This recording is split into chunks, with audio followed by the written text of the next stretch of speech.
xumurarrattis aduun Shimallis Abdiisaa dhiyaatedha kan jirtu. Guyyaadhaan tan walgahii caffeen ariifachiisaa waltajjii ariifachiisaa taa'edha kan jiru. Waltajjiin ariifachiisaa kunis immoo Shimallis Abdiisaa aangoo irraa yaa ka'u jechuun koreen hojii raawwachiiftuu naannoo Oromiyaa kan namoota 9 of keessatti qabatu bakka lamatti wal qooduun dhukkee walirraa kaasaa ooleetidha kan jiru. Injiinar Taakkalaa Uumanii bara 2026 yookiiniif akka lakkoofsa Itoophiyaatti immoo walakkeessaa bara 2018 irraa kaasuun pireezidaantii mootummaa naannoo Oromiyaa akka ta'anii fi murtoon cimaa darbee jira kaafee mallattoo muummicha ministeeraa Itoophiyaa Dr. Abiy Ahmed qofa jedhu keessa beektonni maaliif Shimallis Abdiisaa aangoo irraati wayitaa ammaa kanatti akka ka'u barbaadame Shimallis wal dhabdee Abiy Ahmed wajjin qabamoo maaliif caffeen Oromiyaanoo aangoo irraa akka ka'u tattamaan barbaade kan jedhu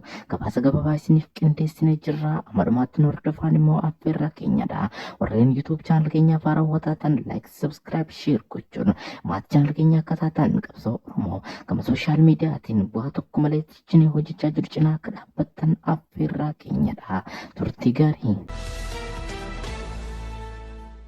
Pireezidaantiin bulchiinsa mootummaa naannoo Oromiyaa obbo Shimallis Abdiisaanii walakkeessaa bara 2018 yookiiniif immoo bara 2026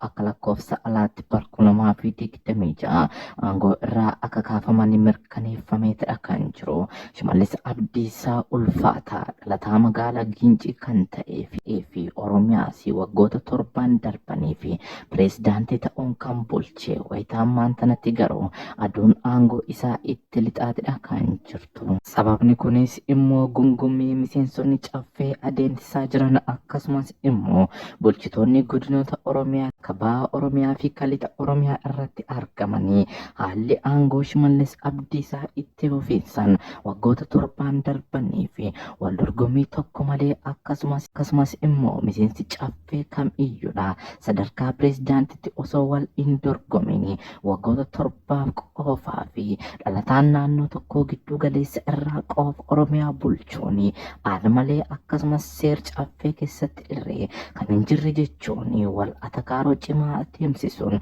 baatii 3 duradha. Waltajjii isaanii kan goolabanii turanii maarree miseensi koree hojii raawwachiiftuu kan namoota 9 of keessatti qabatuu fi gaangistaara Shimallis Abdiisaa fi jechuunis ka Shimallis Abdiisaa aangoo irraati ka'uu hin qabu jedhuu fi ka Shimallis aangoo irraa ka'uu qaba jedhu garee lamatti wal qooduun koree hojii raawwachiiftuu bulchiinsi mootummaa naannoo Oromiyaadhaan waltajjii ariifachiisaa adeemsisuu eegaleetidha kan jiru. Waltajjiin kun isaarraan guyyaa lammaffaa isaa kan qabatee jiru yoo ta'u Shimallis Abdiisaa walakkeessa bara 2018 irratti aangoo akka gad lakkisu murtoo dabarseetidha kan jiru. Ta'uutii garuu ammas murtoo murteeffamee jiru caffeen Oromiyaadha Shimallis Abdiisaa aangoo irraa ka'ee bakka isaa immoo Injiinar Taakkalaa Uumaa bakka bu'uu qaba jechuun muummichi ministeeraa Abiy Ahmed mootummaa naannoo Oromiyaatiif kan beeksisan yoo ta'u qondaalonni Oromiyaa garuu jechuunis bulchitoonni godinoota Oromiyaa irratti argaman addatti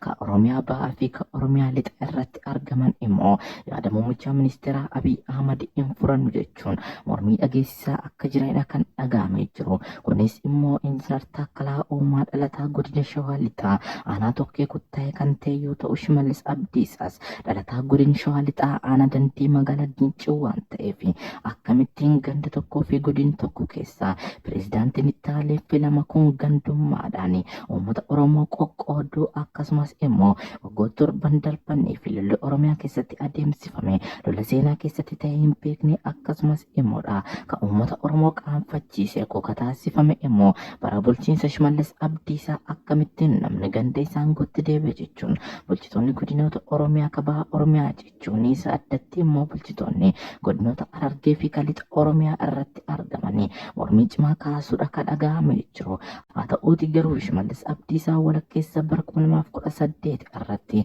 aangoo irraa akka ka'u mirkanaa'eetidha kan jiru. Hordoftoota YouTube chaanala Oolmaa Biyyaa gabaasii gaggabaaboo guyyaa irraa isiniif qindeessine kan ammoo na caqastan gabaasa gabaaboo itti aanu nama wal agarrutti YouTube chaanala kana subscribe gochuun maatii chaanala keenya akka taatan darbees like, share, comment akka nuuf laattan affeerra keenya gamanumaaniti horaa bulaa deebanaa.